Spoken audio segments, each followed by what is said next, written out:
كان ضروري جدا إني أعرف أكتر عن المعلم بعد ما خلصت الفيلم. كان ضروري خصوصا بعد ما شفت لقطات حية عن المشروع الكبير اللي عمله في فيلادلفيا. فتقول لنفسك هي أكيد شخصية حقيقية، ومفيش حاجة أسهل في الزمن ده غير إنك تكتب اسمه على جوجل، فتتفاجئ إنه موجود بالفعل، وإنه فعلا مجري. وإن كان في خلافين بساط. أول خلاف إنه عالم جيولوجي ما هوش مهندس أصلا، أما التاني وده الأهم هنا إنه اتولد سنة 1938، يعني كان عنده تقريبا كده 5 سنين وقت المعسكر. لكني قلت في عقل بالي ما يمكن ما هواش ده اسمه الحقيقي، فقمت كاتب في جوجل القصة الحقيقية لفيلم ذا بروتاليست عشان يطلع لي بوست من موقع مجري اسمه Hungarian Conservative يشرح أكتر عن عم لازلو. فتكتشف إن مش بس ده مش اسمه الحقيقي، لكن كمان هو في الأصل شخصيتين.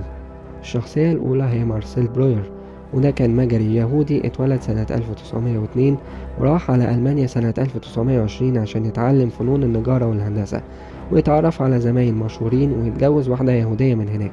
بس خلي بالك بقى من الكلام اللي جاي ده، لأنه في سنة 1935 زق عجله على إنجلترا وحضر الحرب العالمية التانية كلها هناك.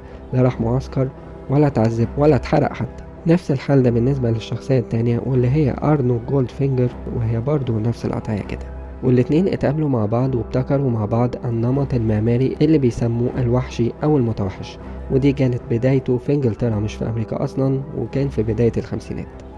هنا بيجي السؤال المعتاد، ليه المخرج لف ودار ما كان ممكن يجيب القصة الحقيقية ويخلق فيها شوية دراما طالما كان عايز يتكلم عن النمط ده؟ يا راجل ده كلام برضو.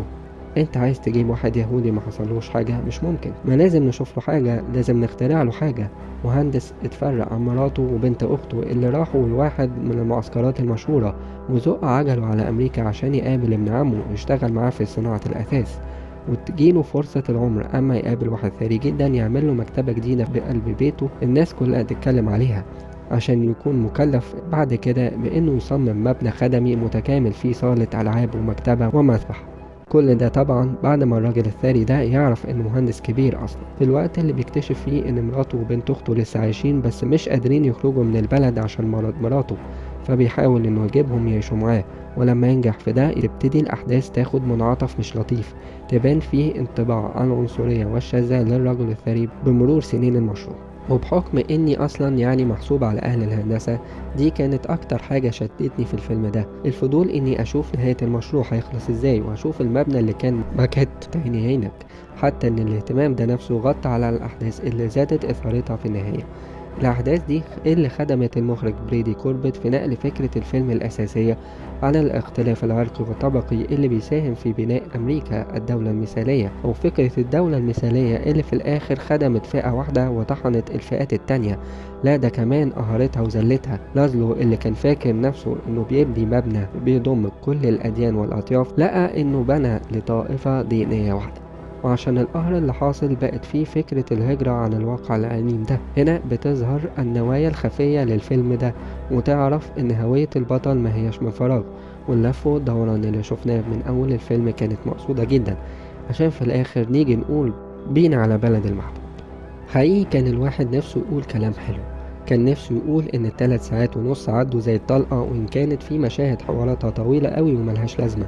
كان نفسه يقول ان ادريان برودي كان عظيم جدا، وان جاي بيرس ادى دور عمره ان كان زعلنا منه في الاخر، وان فيليسيتي جونز ما تقلش تألق على الاتنين. كان نفسه يقول ان التصوير الفيستا فيجن خرافي، وان المشاهد الطبيعية زي الجبال اللي في ايطاليا والسهول الواسعة ومباني نيويورك العالية كانت في غاية الجمال. المشهد المقلوب لتمثال الحرية خدم فكرة الفيلم جدا، وإن الكمال التقني اللي شفناه زينته الموسيقى التصويرية الفخمة. بالمعايير الفنية دي يكسب أحسن فيلم مستريح وبفارق كبير عن منافسيه وعن الفيلم اللي عليه العين والنية. لكن إيه فايدته لما نطلع نقول إن أمريكا بلد متوحشة، وإن الهجرة لبلد الحبايب أحسن في ظرف زي ده؟ آسف على الإطالة.